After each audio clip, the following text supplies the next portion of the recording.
आदरणीय अध्यक्ष महोदय जी, मैं नियम 72(1) के तहत इस विधेयक को पुनर्स्थापित करने पर अपनी सख्त आपत्ति दर्ज करना चाहती हूँ। महात्मा गांधी ग्रामीण रोजगार गारंटी कानून पिछले 20 सालों से ग्रामीण भारत को रोजगार देने में और ग्रामीण अर्थव्यवस्था को मजबूत बनाने में सक्षम रहा है। ये एक इतना क्रांतिकारी कानून है कि जब इसको बनाया गया तो सदन के सभी राजनीतिक दलों ने इससे पूरी सहमति दी। इसके द्वारा 100 दिन का रोजगार इस देश के गरीब से गरीब लोगों को मिलता है, हमारे गरीब से गरीब भाई बहनों को। हम सब जनप्रतिनिधि हैं महोदय। जब हम अपने अपने क्षेत्रों में जाते हैं, आप भी जानते हैं, दूर दूर से हमें दिख जाता है कि मनरेगा का कौन मजदूर है। सबसे गरीब होता है, चेहरे पे झुर्रियाँ होती हैं, हाथ मिलाए तो सर हाथ पत्थरों की तरह। हाँ सर, मैं कर रही हूँ, पहुँच रही हूँ, हाँ मुझे पहुँचने दीजिए। नहीं, 1 मिनट लूँगी, मुझे पहुँचने दीजिए। सर, उनके हाथ पत्थरों की तरह कठोर होते हैं क्योंकि इतनी मजदूरी करते हैं। तो सर, मेरा जो इस बिल पर ऑब्जेक्शन है, सर ये जो कानून है, इसके तहत हमारे गरीब भाई बहनों को जो रोजगार की कानूनी गारंटी मिलती है, जो अधिकार मिलता है, वह इस योजना में मांग के आधार पर संचालित होता है। मतलब जहाँ जहाँ रोजगार की मांग है, वहाँ इस योजना द्वारा 100 दिनों का रोजगार अनिवार्य है, देना अनिवार्य है। इसके साथ साथ केंद्र से इसके लिए जो पूंजी जाती है वो भी मांग पर आधारित होती है।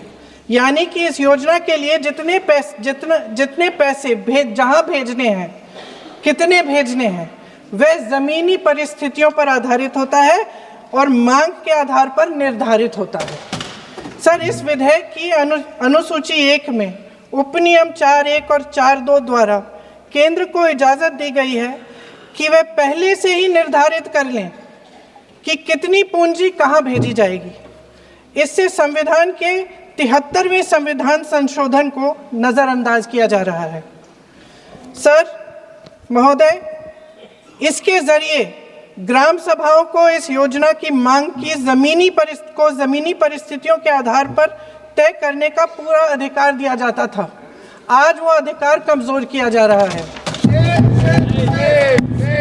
सर, आखिर बात है, 1 मिनट, जब आप इस पे पूरी डिटेल चर्चा हो तो आप डिटेल बोलना। इस पे आपकी पार्टी शुरुआत है सर, अभी शुरुआत है। सर जो हमारे संविधान की जो मूल भावना है कि हर एक व्यक्ति के हाथों में शक्ति होनी चाहिए, वही मूल भावना पंचायती राज में है और उस मूल भावना के विरोध है ये जो अधिनियम, जो ये विधेयक आ रहा है। सर, इस विधेयक के जो प्रबंधन है, जिससे रोजगार का जो अधिकार है, कानूनी अधिकार है, वो कमज़ोर हो रहा है, वो हमारे संविधान के विपरीत है। सर ये हमारे इसी सदन ने ये कानून बनाया और इसी सदन ने ये अधिकार जनता को दिया है। ओके। सर, एक और है सर, महात्मा गांधी मनरेगा में 90% अनुदान केंद्र से आता था। इस विधेयक द्वारा ज़्यादातर प्रदेशों में अब 60% आएगा, इसको घटाया गया है। ओके। सर, इससे प्रदेशों की अर्थव्यवस्था पर बहुत भार होगी और खास तौर से ये वे प्रदेश जिनकी अर्थव्यवस्था पहले से ही केंद्र की ओर से जीएसटी के बकाये के इंतजार में है। ओके, माननीय सदस्य। हो गया। सर, इस विधेयक द्वारा केंद्र का नियंत्रण बढ़ाया जा रहा है और जिम्मेदारी घटाई जा रही है।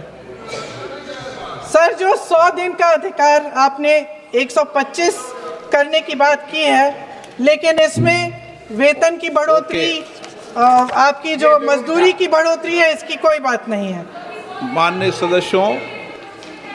सर, ये सही बात है कि अभी तक जो बकाया है वो ही पूरा नहीं हुआ है। माननीय सदस्य गणों, मैं आपसे सर, आखिरी बात ये है सर कि हर योजना का नाम बदलने की जो सनक है, ये समझ में नहीं आती है। सर जब जब ये किया जाता है, तो सरकार केंद्र को पैसे खर्चने पड़ते हैं। माननीय सदस्यों, मैं आपसे आग्रह करता हूं, ये सर आप पोस्टर रख दे नीचे। मैं ये रख दूं? नहीं, आप पीछे वाले माननीय सदस्य, आप 72 में नियम में विरोध कर दें आप। ठीक।